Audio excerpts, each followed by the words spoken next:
उसे अपनी नानी का गांव बहुत पसंद था। वो गांव जाने की तैयारी करने लगता है। खूब सारे कपड़े ले जाता हूँ, सारी छुट्टियाँ वहीं रह कर आऊँगा। नानी के गांव पहुंचते ही उसकी नानी खुशी से झूम उठती है और उसे जोर से गले लगा लेती है। मेरा बच्चा, मेरा लाडला पोता कितना बड़ा हो गया है। तुझे देखने के लिए आंखें तरस गई थी मेरी। चल अंदर चल, थक गया होगा तू। पता है तेरी मनपसंद सब्जी बनाई है। उसे अपनी नानी के गांव में काफी दिन बीत जाते हैं। एक दिन वो खेलते खेलते एक वीरान कुएं के पास चला जाता है।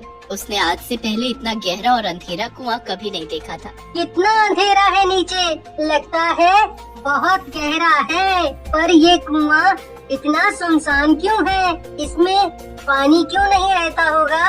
अगले दिन शुभम अपनी नानी से कुएं के बारे में पूछता है। नानी, वो जो घर के पीछे कुआं है, वो इतना अजीब क्यों है? वहाँ लोग ज्यादा आते जाते भी नहीं। तुम उस कुएं के पास गए थे? शुभम बेटा, कितनी बार समझाया है, बिना पूछे इधर उधर मत जाया करो। और उस कुएं के पास तो बिल्कुल भी नहीं। नानी, पर उस कुएं में पानी क्यों नहीं रहता? वो कुआं श्रापित है।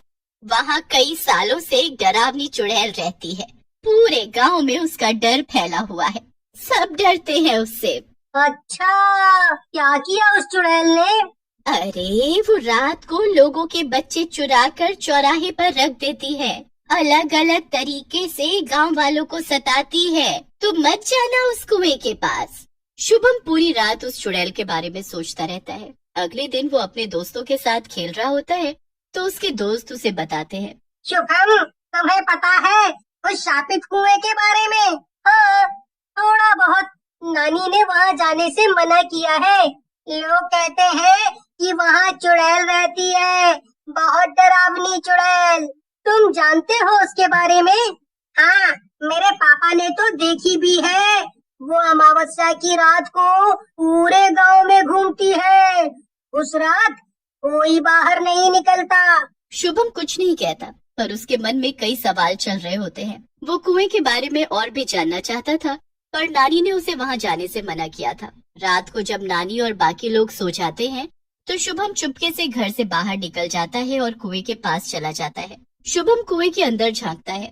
उसे अंधेरे के कारण कुछ नजर नहीं आता। अचानक से शुभम धड़ाम से कुएं के अंदर गिर जाता है और बेहोश हो जाता है। काफी देर बाद जब उसे होश आया तो उसने देखा कि उसके आगे बाल खोले लंबे नाखूनों वाली एक औरत बैठी है। शुभम बहुत डर जाता है और कांपती हुई आवाज में कहता है, कौन हो तुम? मुझे जाने दो, मुझसे गलती हो गई, मुझे जाने दो। डरावनी औरत का जवाब आता है, मैं प्रभा, कई सालों से इस कुएं में कैद हूँ। कई सालों से इसी आशा में हूँ कि आखिर कोई तो होगा जो मुझे इस कैद से आजाद कराएगा और इंसाफ दिलाएगा। कैसा इंसाफ? सालों पहले की बात है।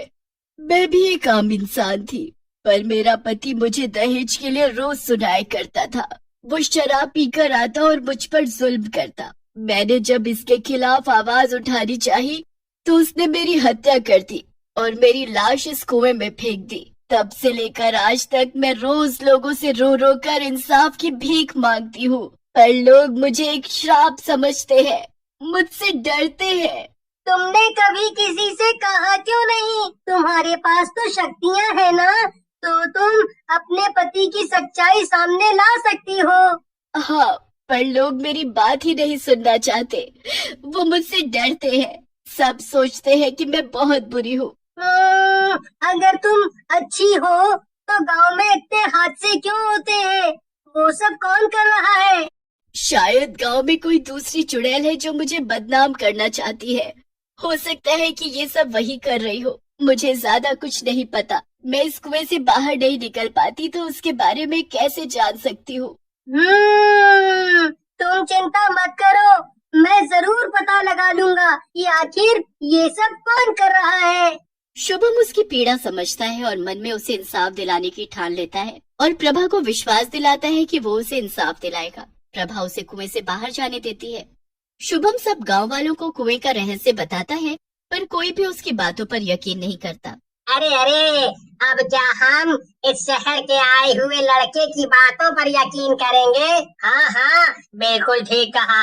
हमें अच्छे से पता है उस शापित कुएं की सच्चाई। हमारे गांव का बहुत नुकसान किया है उस चुड़ैल ने। अमावस्या के दिन सब लोगों को डराती है। ऐसा कैसे हो सकता है? वो तो लाचार है, वो भला गलत काम क्यों करेगी? अच्छा, तो गांव में ये सब घटनाएं क्यों होती है? कोई जवाब है तुम्हारे पास? गांव वालों की बात सुनकर शुभम और भी मुश्किल में पड़ जाता है। वो सोचता है जब प्रभा अच्छी चुड़ैल है तो आखिर गांव में नुकसान कौन करवाता है, कौन डराता है, ये दूसरी चुड़ैल आखिर है कौन? शुभम अमावस्या की रात को जब सब सो जाते हैं तो वो सच का पता लगाने निकल पड़ता है। उसकी नजर अचानक सड़क पर चलते हुए एक सफेद कपड़े पहने चुड़ैल पर पड़ती है।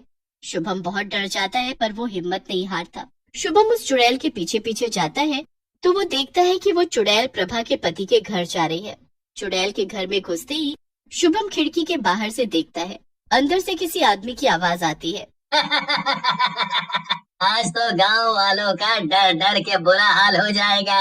गांव के बीच में ये लाल रंग छिड़क के आया हूँ। लोग सोचेंगे कि ये खून है और वो फिर से प्रभा की आत्मा को बुरा भला कहेंगे। और पूजा पाठ करके उसकी शक्तियों को और भी कम कर देंगे।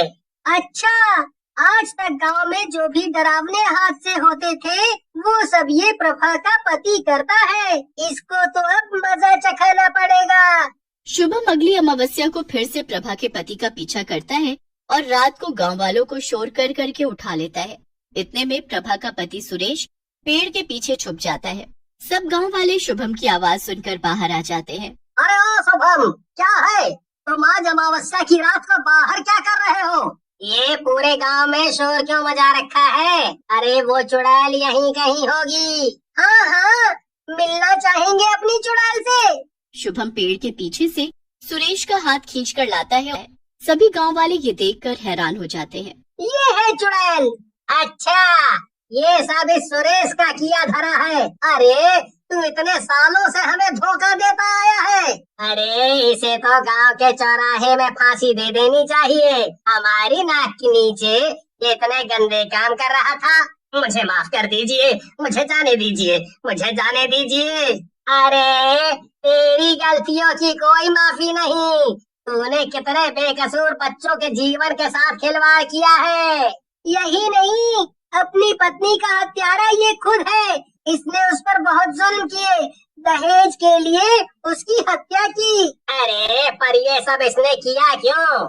इसी से पूछ लीजिए, अपने मुंह से खुद ही बताएगा। सारे गांव वाले सुरेश को कड़ी से कड़ी सजा देने का फैसला कर लेते हैं और शुभम को धन्यवाद देते हैं।